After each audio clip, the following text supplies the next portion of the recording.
Hello and welcome to the Memory Capsule podcast, where we interview members of the Pokemon trading card game community. My name is Rafal Gladys.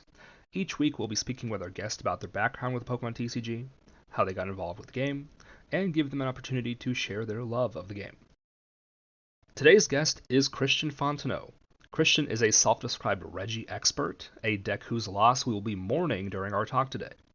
After getting top 64 at Indianapolis with Rapid Strike Malamar, Christian picked up Regis and has rarely looked back. He's made 6 Day 2s with the deck, including a top 8 placement at Arlington Regionals. And outside of his Regis knowledge, Christian brings a unique perspective to the Pokemon TCG. He's lived in both the United States and Europe, where in seniors and masters he's achieved invites to the World Championships as a representative of Denmark and of the US. How you doing today? I'm doing good. Yeah, glad to be on and talk about some Pokemon, talk about some Regis. For sure, we'll definitely touch on Reggie's. We'll see what the future brings to it because we are now officially not, I guess not officially, but we are, for all intents and purposes, in the new Right. format. We are in the era of PTCG Live, so Unfortunately. yes, we are now all on the Scarlet Violet grind. Yep. Outside of kind of just the introduction I gave you, is there anything you'd like anyone listening to know about you? Um, Not anything I can think of off like the top of my head, no. All right, no, no problem. So then I'll ask just one more follow-up introduction question, which is, Yep. what is your favorite card of all time and why? Oh, I love this question. So my favorite card of all time is Max Elixir from I believe XY Breakpoint. Um, I played a lot of decks, like when I was in seniors, I switched decks a lot, but my main the first deck I like truly fell in love with was Turbo Lapras in I want to say this was Forbidden Light format. So back when the game was dominated by primarily Buzzwole, Zoark, and Malamar. This was back when I played in seniors. Turbo Lapras was a really fun deck because it was played very similar to Buzzrock, but where Buzzrock played with 4 Max Elixirs, you got to play with 4 Max Elixirs and 4 Aqua Patches. Um, and I just got the turbo for my deck and power up Laprases like in a single turn and start smacking with the choice belt and one shot everything in the game. I had so much fun with that. I was like my first pet deck. Just turn your brain off, draw half your deck in a turn, and just smack with a big basic Pokemon. I played other decks that played Max Elixir as well. I really liked playing Lurantis Bulu. Um, I did actually enjoy playing Bus Rock from time to time. I never brought it to any tournaments, but it was a good deck. It was a fun deck to play. And Max Elixir just as like a universal card, I thought was really fun. Some would argue it was unhealthy for the game. I would argue the opposite. I actually think Max Elixir was fine for the game, as it was universal energy acceleration and it was balanced well enough so that I think the game worked fine. I think the XY era of the game showed this really well, where you had like aggressive options like Max Elixir in the same format with like more defensive options like Garbotoxin, like N. And I think the game was really balanced at the time, and Max Elixir was like one side of that coin that I just yeah really enjoyed playing with. Awesome, that makes a lot of sense, and I really appreciate your thorough answer. To kind of follow up on that, you really made an emphasis on the word universal. Is that because of electricity generator being only for lightning Pokemon? How do you Yeah. feel about the new way that Max Elixir has come back? I still think the card's good. I think it's probably gonna be fine for the game. We're gonna get like a soft end reprint and like other comeback cards, so we're kind of getting back into a format that has a lot of aggressive options and a lot of defensive options, which I think is very healthy for a format. Too much in either direction is not that great.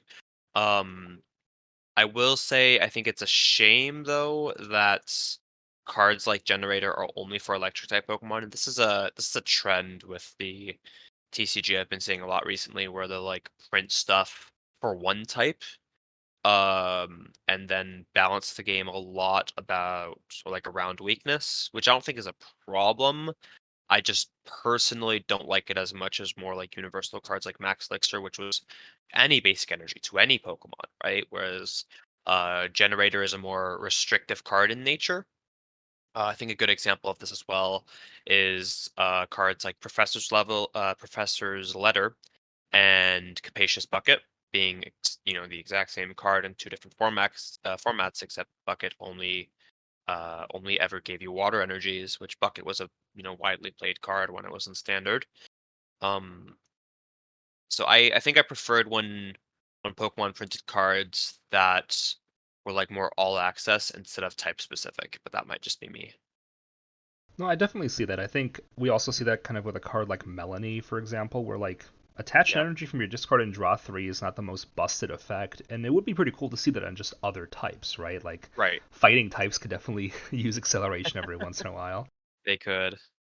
Yeah, I think Welder is obviously a very good example of this, but And that does kind of just historically been, not historically, but especially recently been a bit of a design trend where you really just see like heaps and heaps of support on a particular type all yeah, happen at once. We saw that with Melanie and Bucket and all the water stuff. yeah, Obviously, Fire had that yeah. with Fire. Welder, Fire Ooh. Crystal, Giant Hearth, Yeah, Flint of Steel.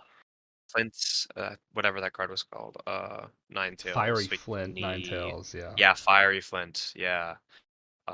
Yeah, there was so much fire support in that format. And even like Electric, one of that E-Power and Coco Prism and Stormy Mountain and Volkner and Generator and Dedenne and the list keeps going, really. Yeah, and then the downside of kind of building the game around in that way, design wise, is like as soon as it rotates, like Yep. Fire's gone, right? Yeah. Oh, for sure. Yeah. Like Dialga, a bit of a not maybe not the best example because it's always been a bit of like a lower tier deck. Right. But losing Zacian and Metal Saucer, it's like now you have to go for like the high roll Magnezone play Yeah. because there's no other way to possibly get that energy on. No. There's no other way to play that deck for sure. Like, I mean, you could play Mirage Gates if you really wanted to, but there's just much better attackers at that point. So, So yep. enough complaining about the design. 5 minutes into the episode, I will say I do think Scarlet Violet is moving in the right direction. So I Oh, for think sure. despite Yeah. these gripes about the past few years, I think we both are pretty optimistic. Now, as I kind of mentioned in the beginning, you've been a bit of an international player a little bit. Yep. You have kind of a unique background with how you've been able to play the game in multiple regions, representing multiple countries. Could you just tell us how you first got involved with Pokemon TCG?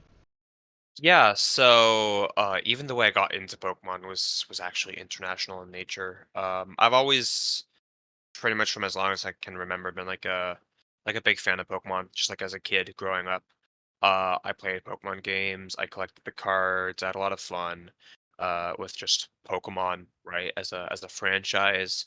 But I was really really into the games for the majority of my childhood. Um, and then in I believe 2015, me and my dad, we visited the US, we visited Arizona. Was of course born in Arizona, but grew up primarily in Denmark. But we visited Arizona to see my grandparents, to do some other stuff when I was, I want to say, 11. And the school that my grandma worked at the time had a Pokemon club. And obviously, being an 11-year-old Pokemon fan, I was like, hell yeah, I want to be, I want to see that, I want to do that. And when I showed up, they were all playing Pokemon cards, which I was like, well, I don't know how to play the Pokemon card game. I want to play with my DS and like trade Pokemon and stuff. But they taught me how to play Pokemon, the TCG, and I fell in love immediately. Honestly, I don't know what it was about playing the game that really captivated me, but I think the first thing that I like ever like really really really grasped me about Pokemon was the deck building, right? Like as soon as I came home from that like Pokemon Club meeting, I was like finding all my cards that I had brought with me to the US. I had also opened a bunch of packs. And I was like, oh, I want to build a deck with that and that type, right? No one was good. No one played meta decks. It was just like, yeah, I'm gonna mix two types and play my strongest EX guy, right? Exactly, yeah. Yeah, the simpler times, right? Um, but yeah, I was like, yeah, I want to build a deck with that and that type, and I want to play with that guy and that guy, right? And I had so much fun with that. And then I came back from the US and I came back to Denmark, and I was like, well, I don't really have anyone to play Pokemon with. And I introduced like one of my friends to the game, and we played a bit and we didn't actually understand the rules that well. I'm pretty sure we thought we mixed the item and supporter rules. So we thought you could play all the supporters you want, but one item card, which resulted in some very funny decks.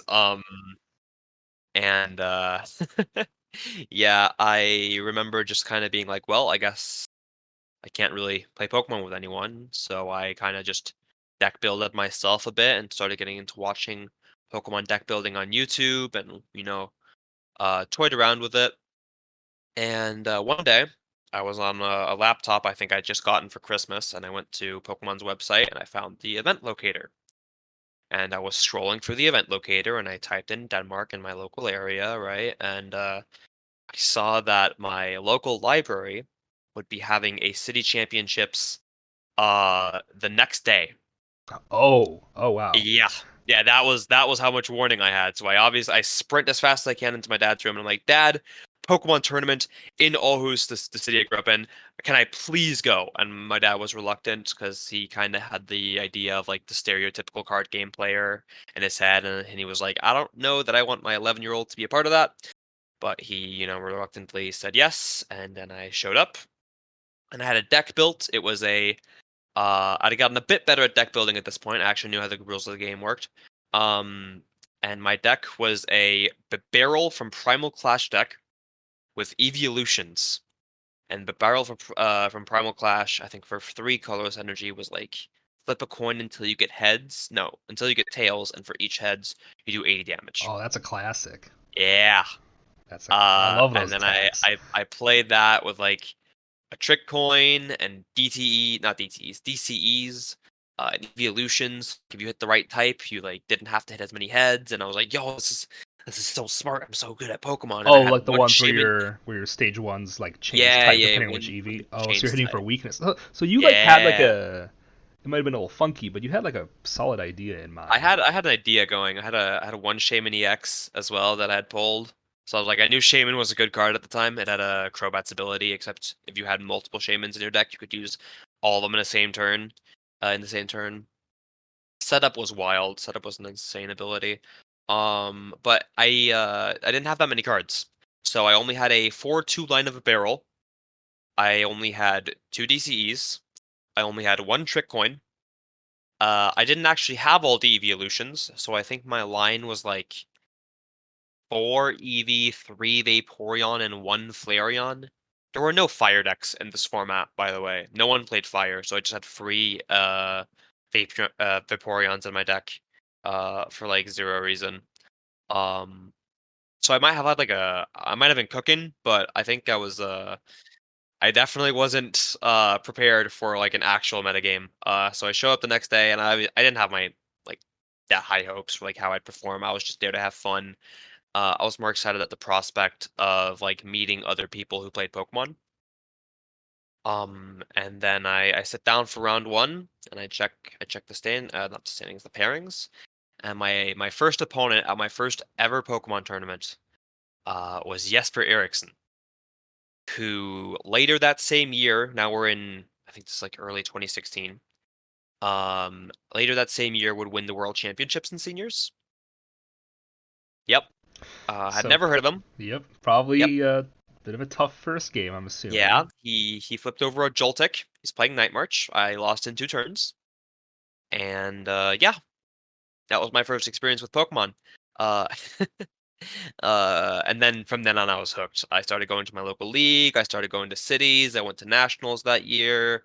I got a friend from school hooked to it, and yeah, from there I slowly started going to like a couple of regionals, and then I went to my I had my first year in 2017-18 where I decided to go for a Worlds invite, and I got my invite mostly through League Cups, because I did really poorly at regionals. Um, and yeah, from then on, I just kept playing in Europe, and then I aged up to Masters, and then I played regionals and Masters, and I lost a bunch of win-ins. And then COVID happened, and then during COVID, I moved to the States, and yeah, I think we know the rest of the story from there. Yeah, and then you went on to have some pretty solid success from that point on. Yeah. Would you say that like I mean I only really met you pretty recently since you kind of Hmm. come to a decent amount of Chicago area tournaments.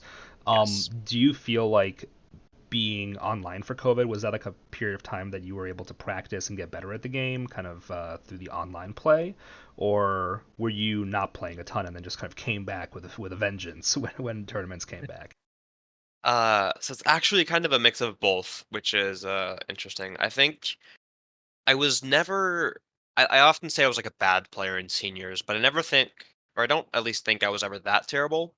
Um, my head was just so focused in Pokemon and kind of like that mindset that like, oh, I have to make top eight at the regionals, right? I have to qualify for worlds. I have to do this. I have to do that. That I never actually did a lot of these things. I did manage to qualify for worlds pretty easily, both in 18 and 19. But with Cup CP, that was never really an issue in seniors. Um, but I think the amount of time I spent playing Pokemon actually made me a worse Pokemon player, which sounds a bit contradictory. Um, but I found that the more time I was spending with friends outside of Pokemon and I guess like taking time to myself instead of just focusing on the grind, made me like a better overall player because it made my head clearer when I actually played Pokemon.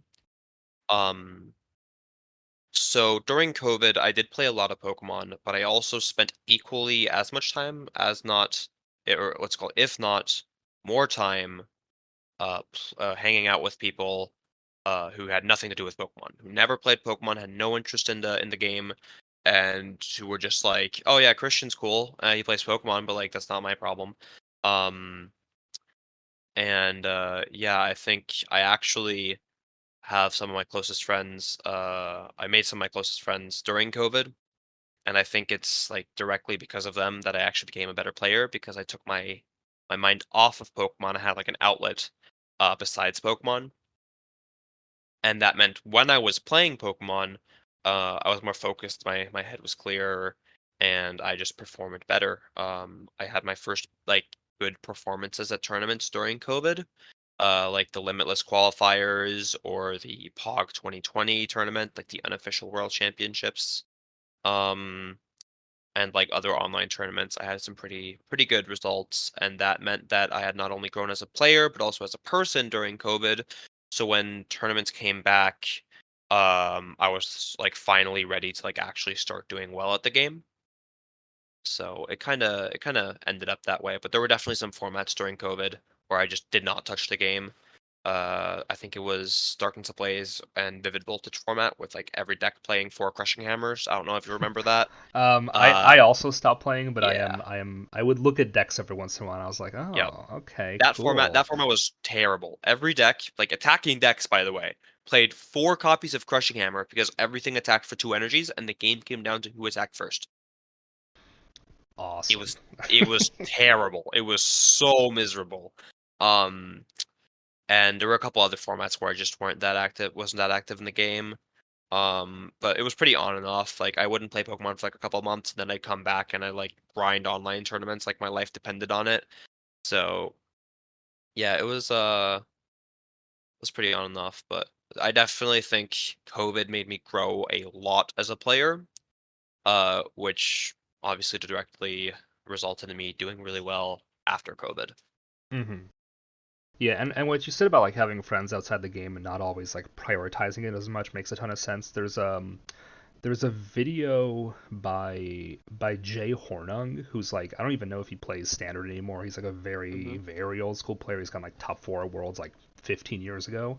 Yeah. And he just has like a YouTube channel where he does retro stuff. But he did this video where he talked about like the mental aspect of playing Pokemon, and he Yeah.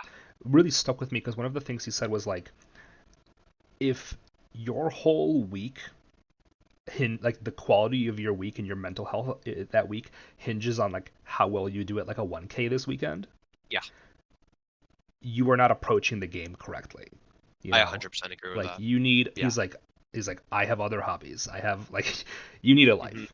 because once Pokemon becomes your life, once playing a card game becomes your life, once a Yep. luck-based activity becomes your life, Yep. sometimes luck doesn't go your way, and you don't want your life to be ruined because of a inherently luck, affected activity. Absolutely. Yeah. 100%. Um, it's gonna sound harsh, but quote unquote having a life or getting a life will actively make you a better Pokemon player. 100%. Definitely, Yeah. 100% agree. And in general, it also just helps you as a player in Oh yeah. terms of making relationships with other Yeah. players. Like, Yep. not everything's super competitive. Like, you're able to then have friends in the game, make connections in the game, like Yeah. have a bit more fun. You Oh, know? 100%. Yeah. Like, don't if you go to a regionals and bomb day one, like, don't let your weekend be ruined because of that. Like, we all have bad events. I mean, I have made day two at like more events that I haven't this season so far, but the events I have done poorly at is like, well, okay, I guess I'm just having fun with friends, right? I mean, there's no harm in that. Yeah, In Toronto, I had a bunch of time to kill because I bombed a 5-1 start and didn't make day two. And I met a bunch of cool people and I had food with these people. And then me and a friend, we went ice skating and it was great. I had a lot of fun. And I would never have gotten that opportunity had I not been playing Pokemon. But also if I hadn't been going out and making connections. So, exactly. No, yeah. I 100% agree. Now, to kind of shift a little bit back towards your growth as a player and your Mhm. experience of first starting off playing in Europe, I've only played in the United States. I haven't played quite as long as some other players, so I Yep. might be coming a bit from a position of ignorance here. But I've always had the impression, and I feel like other players have always had the impression that, for example, like the meta in Europe and the structure of like who goes to tournaments, how tournaments are, how easy it is to get to an event because of just the Yep. transportation in Europe, things like that, is a little bit different than in the U.S. As someone who's played in Europe and now played in the U.S., what differences or similarities have you seen between the tournament structure and the play structure and the meta between the two regions? Yeah, so the two regions are definitely very, very different in their approach to the game. Not to the point where I think you're a better player because you are from either of the two regions. I think the quality of player is maybe slightly higher in Europe, but not by a large enough amount for it to like really be relevant. Um, because basically, uh, most countries in Europe don't have Pokemon cards in their native language, which means you have to have like a certain level of commitment to the game to even play in the first place, right? Like if you're playing a card game in English and you speak, let's say Danish, right? You're actively putting yourself out there to expose yourself to a foreign language to play a game, right? Which doesn't seem like a lot, and for a lot of people it isn't. Um, and most people in Denmark, especially, and most Scandinavian countries, learn English super early. So it's not like these people can't read English, but it's definitely not like as accessible, especially from like an earlier age. Like you see many more kids in the U.S. be able to play Pokemon because they can read the cards, right? Like if you're a kid in Denmark, you can't read these cards. Like it's you might as well like give a an American school like Japanese booster packs. Like nothing's they're not going to be able to read any of these cards. They can't be able to build decks, they can't read the rules, etc. I actually remember growing up like we would ask the teachers to read us what a Pokemon was called. Like, we didn't know what these things were called. Like, we just knew they were Pokemon, and that one looked cute, and that one looked cool, right? So I think, like, getting into the game, at least as a kid, it's less accessible, but I do think traveling, is easier in Europe, for sure. There's less tax, when flying, for example. Most countries have better public transport systems as well. If you're in Central Europe, you can take trains most places. It won't always be cheaper than flying, but it's an option to keep in mind. Driving is always an option, although I probably wouldn't right now with gas prices, at least in Europe. But while the game is less accessible, in my opinion anyway, from like the perspective of like getting into the game, I think it is easier for most people to travel Also because tournaments in Europe are more centralized around Central Europe in particular. So for me, for example, I grew up in Denmark. Denmark is really, really close to Germany and the UK in particular, both of which have multiple events in a season, right? Flying to UK is not that expensive from Denmark. Driving through Germany, it does not take that long from Denmark, depending on where you are in the country, obviously.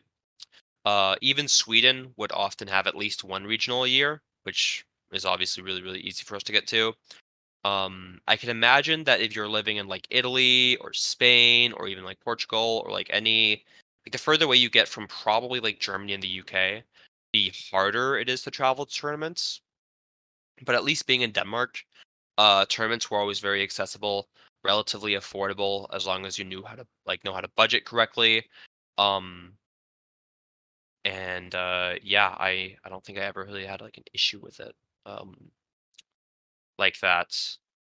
Uh, but then like as far as like players are concerned, sorry, this is a very loaded question. There's a lot to No, for sure, there's and there's a lot of I do even have like differences. for sure, and I do have kind of like just a couple follow-ups on what you've said so far, Yeah, because I know that Pokemon the games do get translated into a few different languages. I know yeah, there's like Spanish, French, German, yep. I think maybe Polish, I believe, Italian, yeah. but for example, like in a country like Denmark.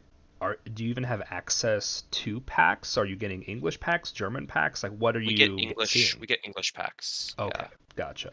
Um, yeah, English packs of Pokemon cards is you'll find. Sometimes kids will go to like the German border, and then you get German packs, which doesn't really make a difference. I actually used to use, like if we ever went to visit the border, I would use learning German as an excuse for my mom to buy me Pokemon cards. I never actually learned any German. Um, German was a class we were taught in school. I was terrible at it, but I would like, oh yeah, I'll read the cards and I'll get better at German or something. And my mom was like, okay, and bought me like a pack or two. So I don't know what you're gonna do knowing like weakness and resistance in German, right? Like, yeah, yeah, and then in regards to kind of you saying that like for a lot of European players, like you do need some skill, like inherent skill with like languages and critical yep, thinking because of yep, not always being fluent in the language the cards are made in. Would you then yep. kind of say that like would you say that like the European region has kind of a higher skill floor than the United States? Just like the average player will most likely be better than the average American player, just because it takes a little bit more effort to enter the community and the scene. I think it might be a stretch to say that's the reason why, but from personal experience, I do think Europeans, as like the average European player versus the average US player, the European player is probably better. And it might be because of the language barrier. It might be because of maybe more competitive scenes, like a local scene. I don't really know, honestly. I don't know what makes Europeans better or worse than American players, like player wise. Um, but I have noticed that like the average European player just does seem to be better at Pokemon, which is probably more so a result of more scenes being competitive. Something I've noticed a lot is that a lot of players are only as good as the people they practice with. This is almost like a separate topic, so I'll just breeze over it. No, But go. I mean, feel free to if touch on you whatever you like. yeah, if you play with a lot of good players, you will become a better player. Whereas if you play with a lot of mediocre players, you will never grow that much as a player, or at least not at the same speed. Um, so something I noticed, for example, when moving here was that the Chicagoland area is stacked, right? Obviously, going to 1Ks for money is nice, but the primary reason I keep attending Chicago 1Ks is because this like the scene is just super stacked. People are super good in Chicago. Like even like your average player can put up a fight because they also play with a bunch of players. I'm sure you've had plenty of guests on here so far that are from Chicago. um, I could list players, but honestly, I don't think that matter that much. But I get half my guests so far. yeah, I've seen it at 1K, yeah, so exactly, right? I mean, this is a stacked scene, and playing in Chicago has actively made me a better player. And I think also playing in Denmark made me a really, really good player, at least compared to how much I played, like, or how much time I spent on the game, um, and how long I had played the game, like when I was growing as a player. While my local scene in Aarhus was not like the strongest scene, perhaps going to like league cups in Denmark, like everyone in the country would go to the same cups because the country is really small and we didn't have that many league cups. So like getting to play against like world champions at my local, like not local tournaments, but like league cups, was definitely something I learned a lot from, and just became better. I've also always kind of had like a lot of top player acquaintances, especially when I was in seniors. Like all of my friends were just top players, who like would top eight every regionals, um, which kind of made it really weird that I could never top cut a regional. But that's a that's a separate problem, Yeah. really. Um, but I think it like made me think about the game a bit more than most, or like made me grow as a player. And I think just kind of like associating yourself with with success makes you a better player. As that's the short version, right, of my ramblings. Um, but because Europe is like very centralized in like where its active player bases are, sorry, you'll see that a lot of the best European players are all from like Denmark or the western part of Europe specifically. Like West Germany has a stacked player base. France has a stacked player base. I'm pretty sure most of the best players, don't quote me on this, are from Eastern France, or at least go there for tournaments. Belgium and the Netherlands are both some of the most stacked scenes this game has ever seen. I mean, really like insane. They're so good at Pokemon. I'm pretty sure that is because there's like a little area of Germany. There's a store in like West Germany towards the German border, that does Elite Cups. That was within travel distance, for some of the game's best players, like the best players the games have ever seen. Like both Schultz brothers, both Cameraman brothers, um, Ivanov. Um, I'm probably forgetting other names. I'm pretty sure Fabian Puel as well. Um, really, Brian, can't pronounce his last name. Brian DVS, Vass. I butchered that. I don't But even want there's to try. You're good. yeah, but there's like pictures of like League Cup standings where you would be hard like you could show it right next to a regional top cut and it'd be the exact same picture. Hmm. I mean, like really, there are some insanely stacked locals in like that area. Um, just because everyone was like so close together that I think everyone just got good like really fast. Yeah. And then you'll see because of that, you'll even see maybe like someone gets into the game for the first time and they just Yep. because they have to play with all these players and interact with them, they Yeah. will inherently accelerate accelerate their growth as a player faster than someone Exactly. playing in the US where maybe they're very good, but there's like one store. All the other good players are hours away with their own Yeah. stores that they can go to. So I'm sure the Yep. travel is a massive factor with being able to just get all these world class players all condensed into one, tournament every couple weeks. Yep. For sure. Now, one last topic that I know we were getting to, and then we kind of got re-sidetracked, in Yeah. terms of the metagame between Yeah. Europe and the United States. I know there have been people have sort of stereotypes like European players seem to gravitate a little bit more towards controlly kind of big brain decks like the Urshifu deck and Mhm. stuff, as opposed to the average American player. I know European players were not very consistently successful with Regis over the past year, but a lot of American Yeah. players have been.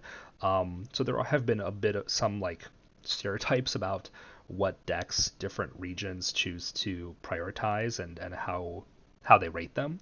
What have Mhm. you seen in terms of how the players between the U.S. and Europe approach the game and the way they metagame? Yeah, so this is another almost like kind of loaded topic, really. For me, I think it boils down to people in a region will look up and follow, or look up to and follow players from their same region, right? So like here in the States, like I think your average Joe, your average player playing Pokemon is going to value the opinion of someone like Azul, someone like Isaiah, really any American top player you can think of, more than maybe any European top player, right? Um, because American tournaments are more relevant to American players and European tournaments are more relevant to European players, right? Kind of goes without saying. So while the two metagames are always the same, like, the same game, the same format, what will often happen is that while a US tournament can influence a European tournament, it will never influence that tournament as much as another European tournament or another European top player will influence it, right? And I think a good example of this is Mew. Mew is a deck that is just doing super well in Europe, has always done really, really well in Europe, um, and has won multiple regionals, like pretty effortlessly, honestly. Despite what everyone does to counter the deck, Mew keeps winning. Whereas, in NA, well, Mew is obviously a very popular deck, it sees a lot of play, it's very rare that it actually, like, does that well. Like, we have them in top cuts, like, all the time, of course, but Mew has never won a North American, major tournament. It has never, right? And when you think about it, why is that? Well, it's probably because there aren't any, North American top players who really play Mew or at least they haven't in a long time. Um, and even when they do, they don't do as well. And I think it's because of a difference in the meta that has developed. And I honestly can't tell you why.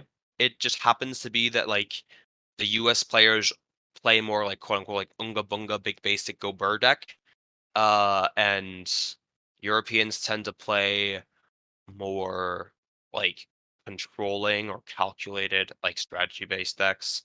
Um, I don't know why that difference has emerged in particular, but I think the local metagame or like the regional metagame has fed off of that region, like in particular, right? So in Europe, they build on their own format than the format we build on in NA, based off of primarily like player preference, right? Like people bring Regis to European tournaments, but they don't do as well as people who bring Regis to North American tournaments do, right? And I really don't know why that is, but the only thing I can think of is that people or more Americans bring Regis than Europeans bring Regis, right? Likewise with maybe a deck like Mew. Likewise with maybe a deck like Gudra. Gudra saw most of its early success in Europe. Of course, it just won a regional in North America, but that took some time, right? So yeah, I really don't know why it has developed like that, but it definitely has, and I definitely think it's something to be aware of if you're playing in a different region. Like, say you're an American player and you were going to, I don't know, say you were going to Liverpool for the Liverpool Regional Championships, right? And then the tournament before that, I believe, was San Diego.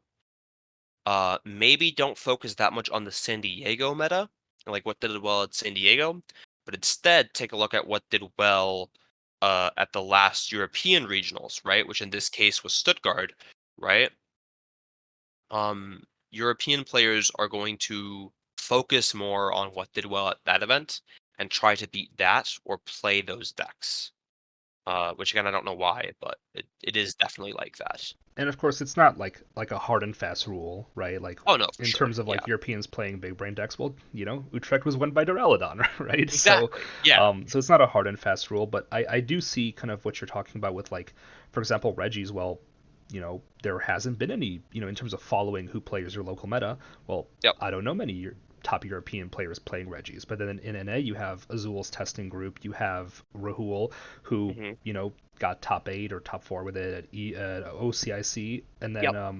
took it to Liverpool and did really well at Liverpool. So it's not like Yeah. Regis just can't win in Europe. It's just happens that it's not played by a lot of the top players. And when a top NA player comes with Regis, he does pretty well, right? Yeah. And then in terms of kind of following the results when you're like, I think Mew is a good example because I've heard Azul on his podcast with Chip. Every time that Mew does well in Europe, he's like, guess the European players forgot to pack their Drapions. And then, well, who's probably listening to that? Not EU players, but NA players who then pack their Drapions for the next NA Yep. tournament. Then Mew does poorly in NA, and it's like, well, it kind of feeds into itself. Yeah, for sure.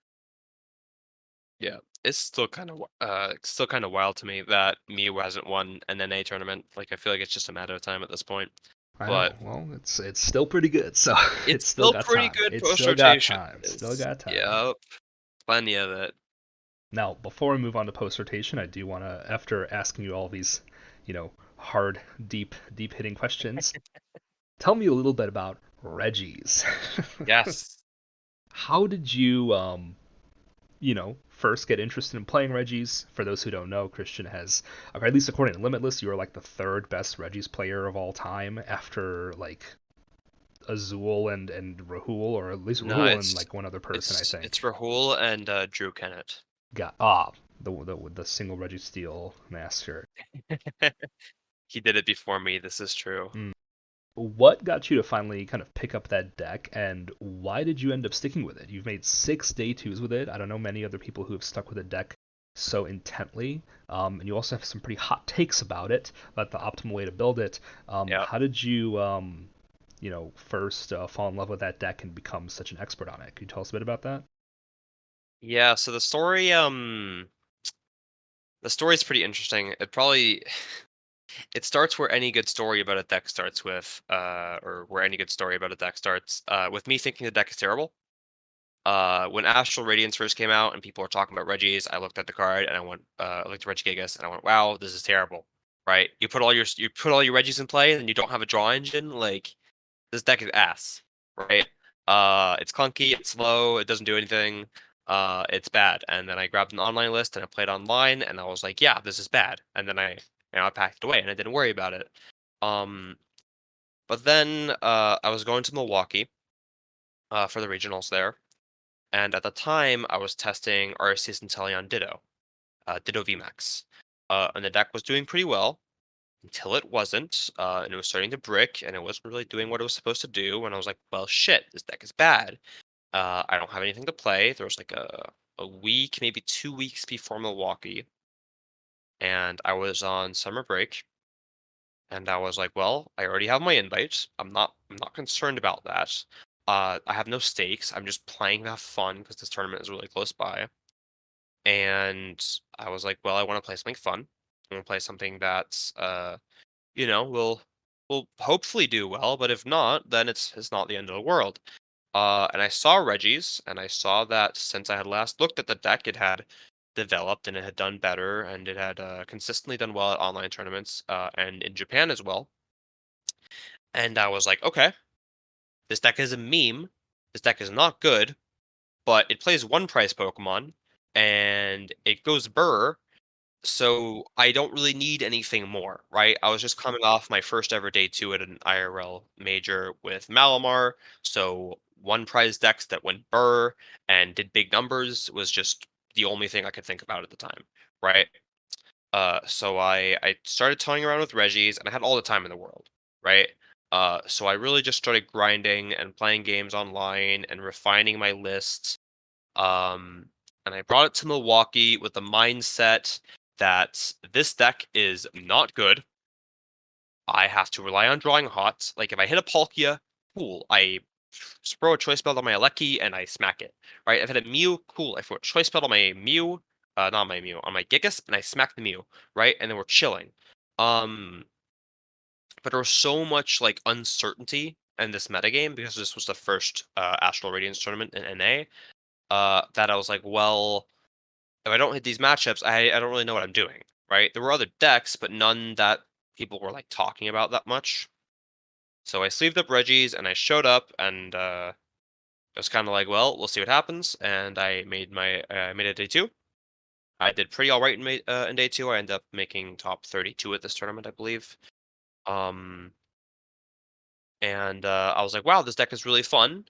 I got to play on stream. I got to sack the shit out of Johnning. I drew unreasonably well in that series. Um, I think he Roxanned me into like Cynthia's Ambition on the last turn of the game, and I went, wow, that's funny. Tossed it down, drew the cards I needed, won the game. Attacked on the first turn or first attacking turn of the game, both games. Like turn one Regi attack before turn one Regi attack was actually like a thing the deck was supposed to be able to do. Um, and I had a lot of fun with the deck, right? And it just became like a deck I had fun playing. And then I brought it to NAIC, and I did f***ing terribly. Sorry my language, but I did so bad. Like, I started 0-2, and then I brought it back to 3-2, and then I lost, and then I lost to Emil because I got time stalled. And I was like, wow, that was miserable. This deck is trash. And then I dropped, and then I didn't touch it, like, for the rest of that format, like, at all. I ended up bringing Ice Rider to Worlds. I made day 2. I bombed the 4-1 start at day 2 in Worlds, because I forgot how to play the Palkia matchup. And then that format ended, and it was like, yeah, Regi exists, and it's a deck. And then Gift Energy was printed. And then I was like, okay, this card in Regi is nuts. But the only tournament I went to in that format was Peoria. And I did not play Regis at Peoria. I played a worse deck, and we will not talk about that deck. It was bad, and I did bad.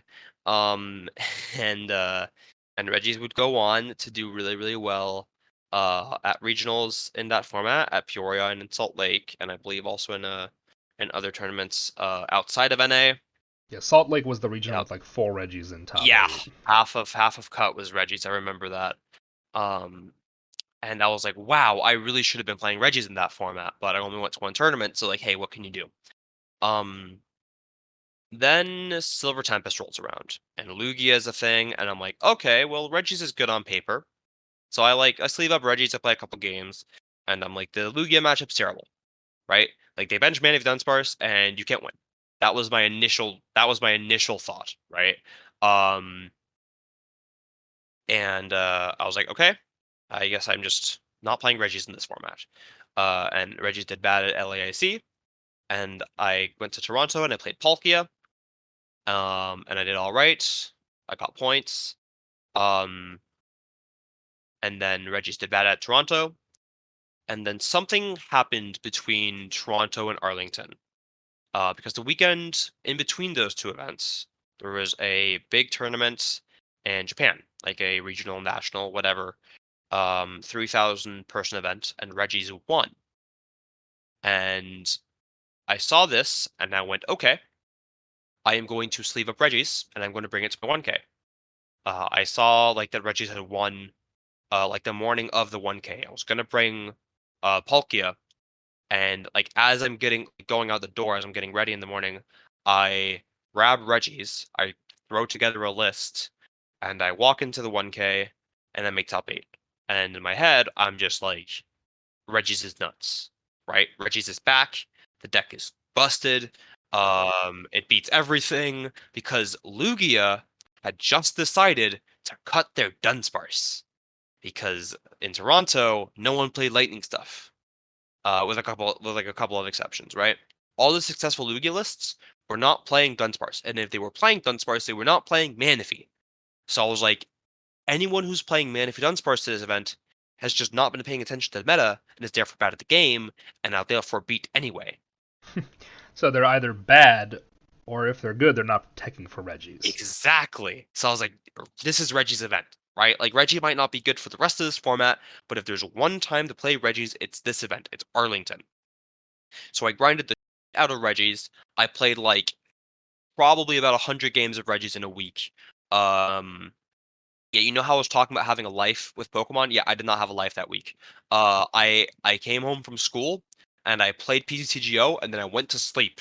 That was it. Um, and I refined the list. I tweaked stuff. And in my head, I'm like, I want to make this deck as consistent as possible while maintaining a good matchup spread. I was worried about people playing Ice Cube, not because of Regis, but because of Ice Cube being the only way Palkia really had to beat Lost Box in this format.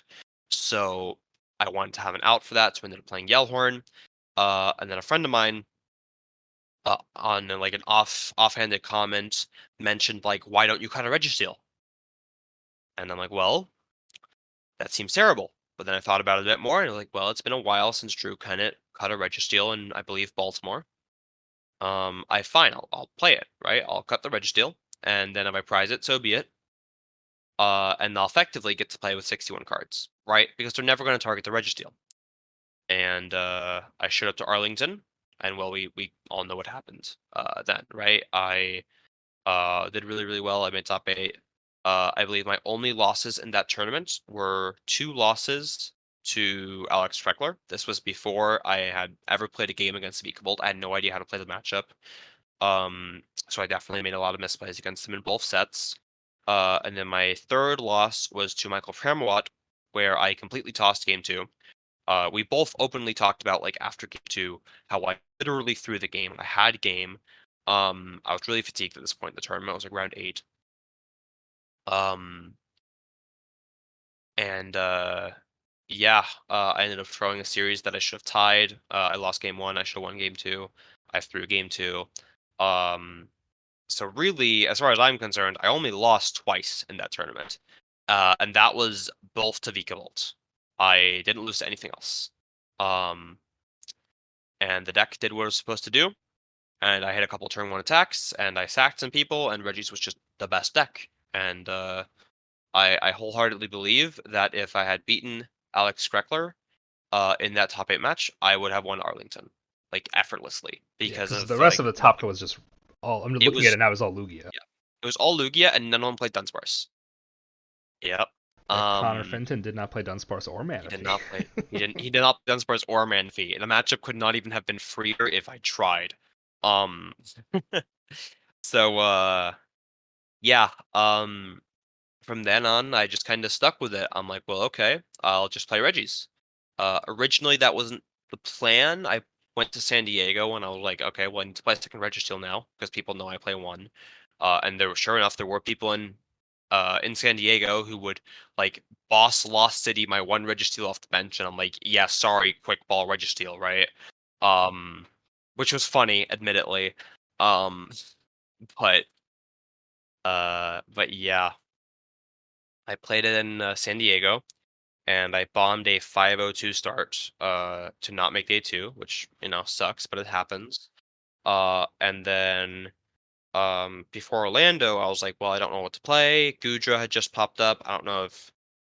Um I don't know if Regi's gonna play anymore, but somewhere along the lines, I've just made up my mind, and I was like, I'm not gonna play a single other deck for the rest of this format than Regi's, because I know that at any given point, I am the best Regi player in this room, with like 2 exceptions at most, right?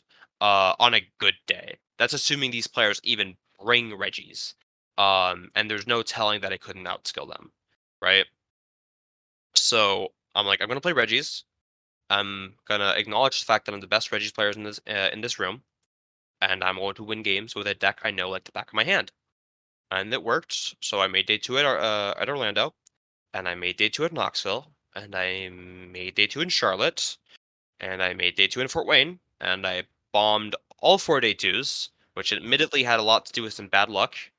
Um, like in Fort Wayne, like a couple days ago, at the time of recording this, obviously, I hit in my first 3 rounds of day 2.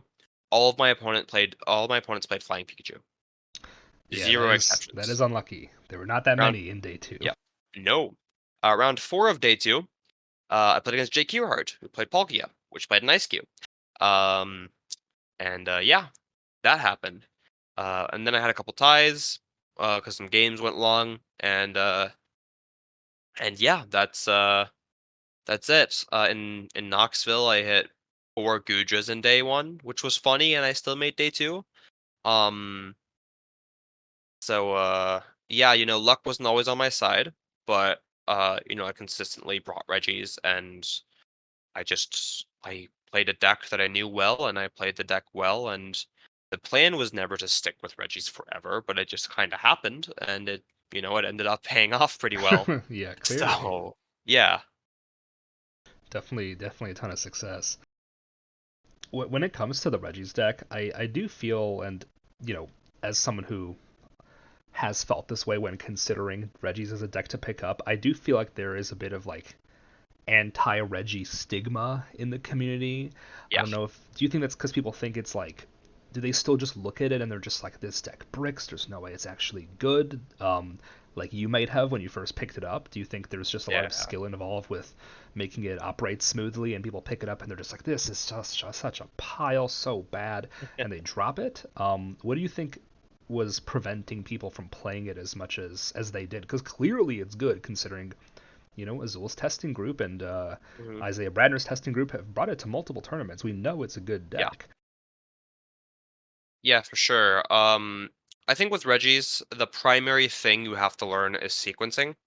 Sequencing is a universal skill in the game, but sequencing doesn't always have to be universal between decks, if that makes sense, right? Like every deck needs sequencing, but not, or like every deck needs good sequencing from the pilot, but not in the same way for every deck, Yeah, right? like Lost Uh, Box just will not go through their deck the yeah, way that a Mew will or a Lugia will. exactly.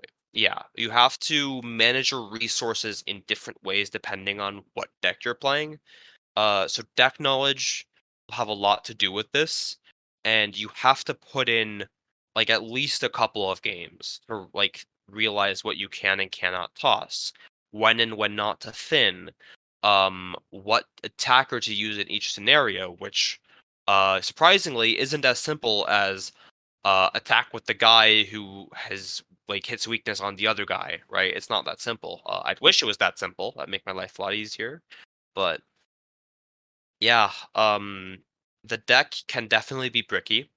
I think the older formats of Regis were more bricky. I think Regis turned like stopped being like a quote unquote bricky deck the second Gift Energy came out, right?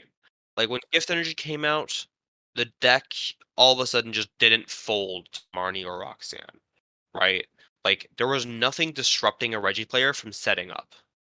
And then I think the deck turned into like a actual consistent, actual like solid, um, and like a deck that anyone could pick up and play and like draw well with, like reasonably, when Serena came out, right? Being able to play Gust and Draw Support in the same card is nuts for a game for a deck like Reggie's.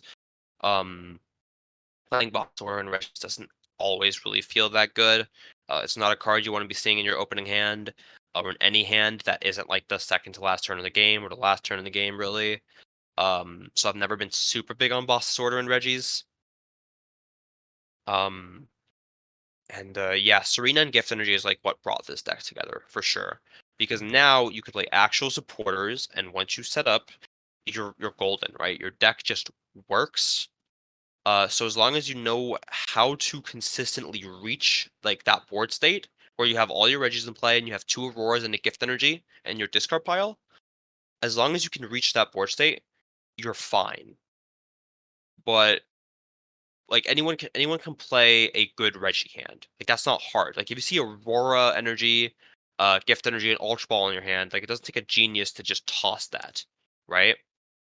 Um, But what takes practice, what takes skill, is learning how to navigate a bad Reggie hand, and I think that applies to every deck in the format, just in different ways, right? So like if I picked up Mew, like I could play 3 Battle VIP passes and release a Sparkle and attach a Fusion Energy, right? But if you handed me like a terrible Mew hand, I would know how to sequence that properly to give myself the best odds of drawing out of it, right? That's something you learn after playing a deck for a long time, and I think that's why deck experience is a very, very big deal for a lot of people. And for me, that's what happened with Reggie's, right? I had so many games of Reggie's that I could look at a hand, like any given hand, and go, well, okay, here's how I sequence correctly to give myself the best odds to draw out of this hand. Um, and that really applies to most decks. And with more bricky decks like Regi's, that's why a lot of people kind of gave it the stigma of it being like a bricky shitter deck, I guess. I definitely understand that, and I think that's like a skill for a lot of people to learn. I'm sure a lot of people right now, post rotation, are picking up Lost Box for the first time and are thinking, Yep. "Oh my God, this is horrible," because they don't know how to sequence it right. How now, considering we are now in the post rotation format, and Reggie's is, you know, not not not rotated, but little tougher to get going. Have you I guess my last two questions will kind of be a two-parter, which is one, how have you been adjusting to not having Regis and finding a new deck to play right now? Mhm. And number two, what is Regis looking like? Does it have any legs to it? Have you been thinking at all about what it'll look like once we get some special energy back in the format? Yeah, so I'll answer the second question first. Uh, I don't think Reggie's is as bad as people are making it out to be post rotation. But it's definitely not as good as it has been. The deck could probably take some people by surprise. You could probably bring Reggie's to a tournament and not do terribly.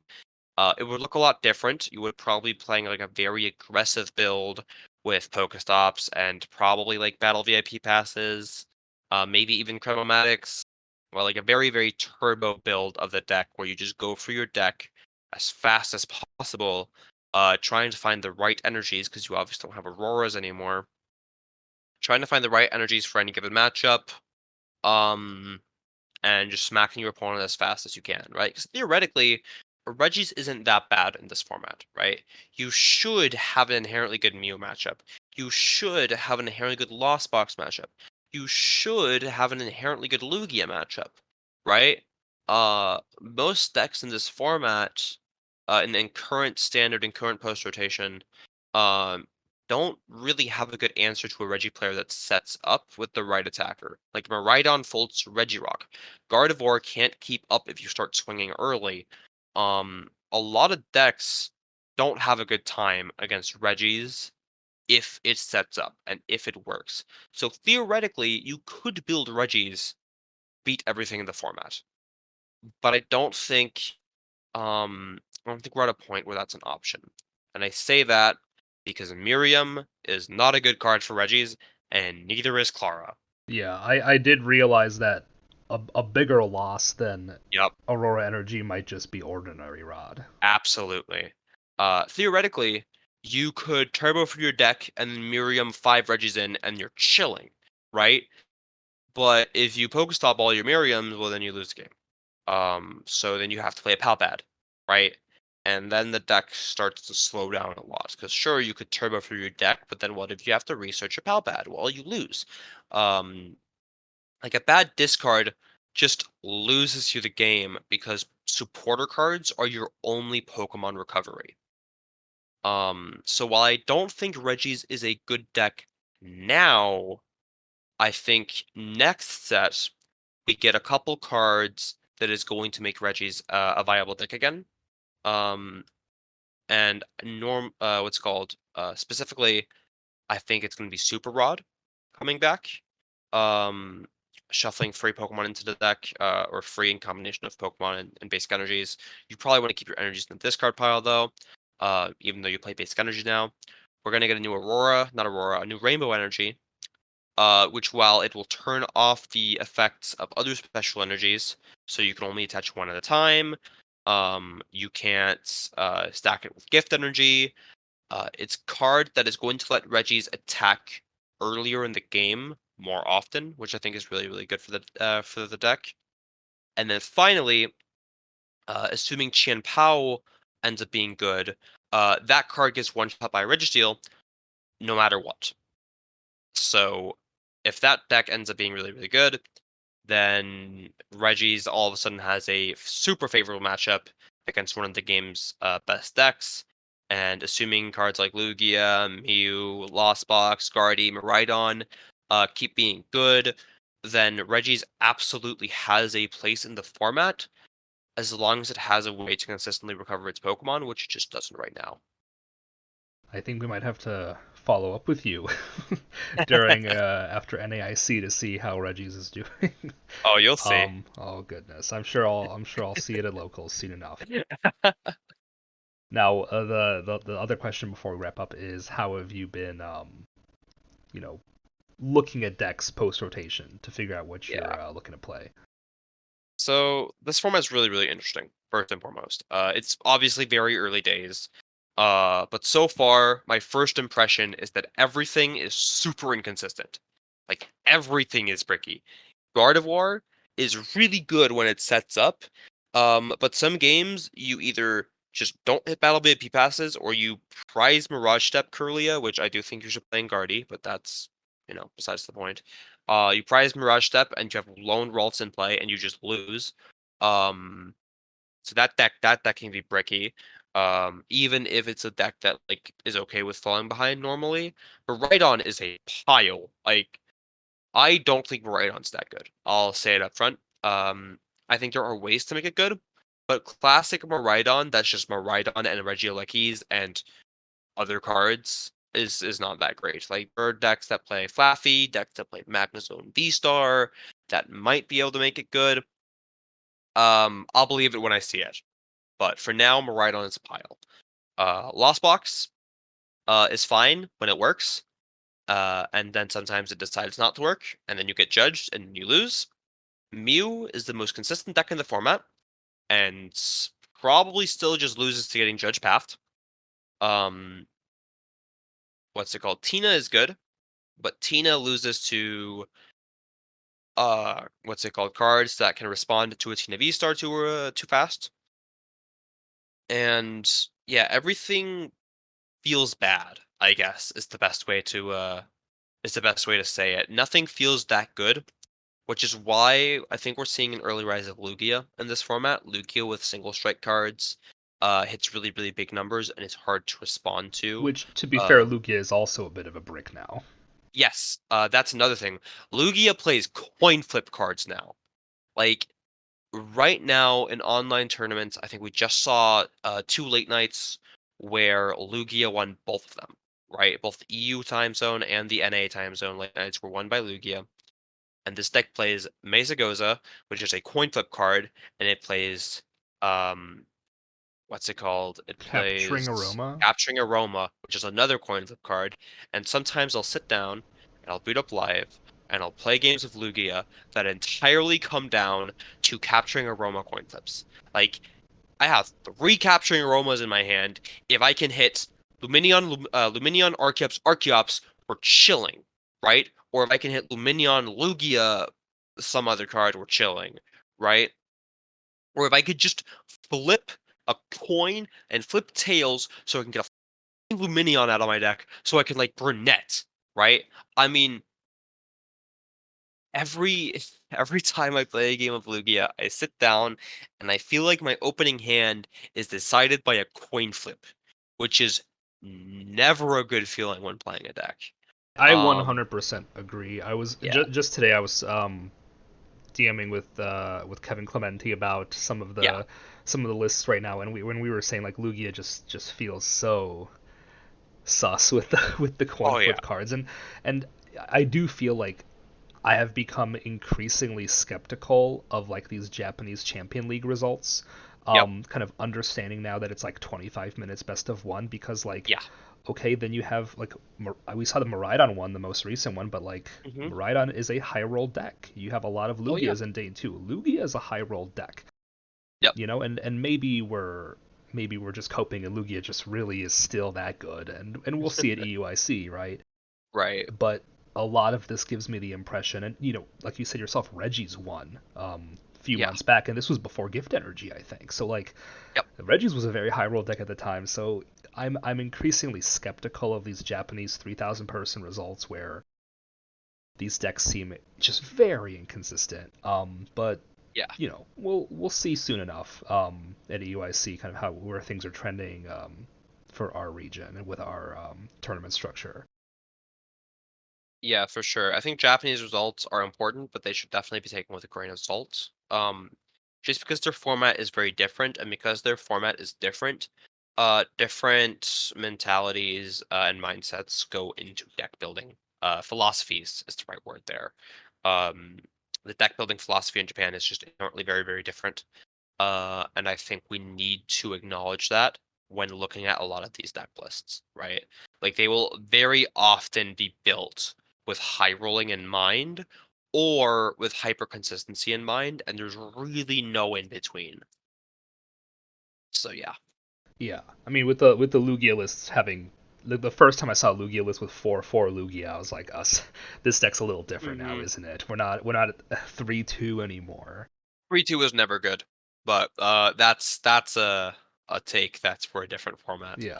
Well, if we ever do a you know s- um, Sword and Shield block retrospective, we can discuss how Oh Lugia was yeah. played. Once we're all nostalgic about 2023 format in a few years, we can bust out the Lugias and have a good time with amazing rares, right? Yeah. We can go back to discussing the stadium counts and split and Regis. Exactly. Yeah. Oh yeah. Now, as we start to wrap up, do you have any shout outs? Is there any events you're planning on being on anytime soon? Where can people find you? Yeah, so my primary platform is Twitter. Twitter.com/DixPTCG.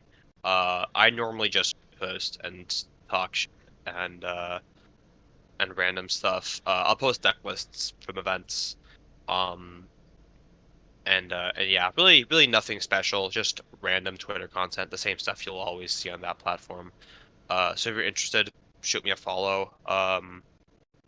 I'm planning on going to, at the bare minimum, EUIC, Milwaukee, and NAIC for the rest of this season, and Worlds as well. I'll obviously be at Worlds.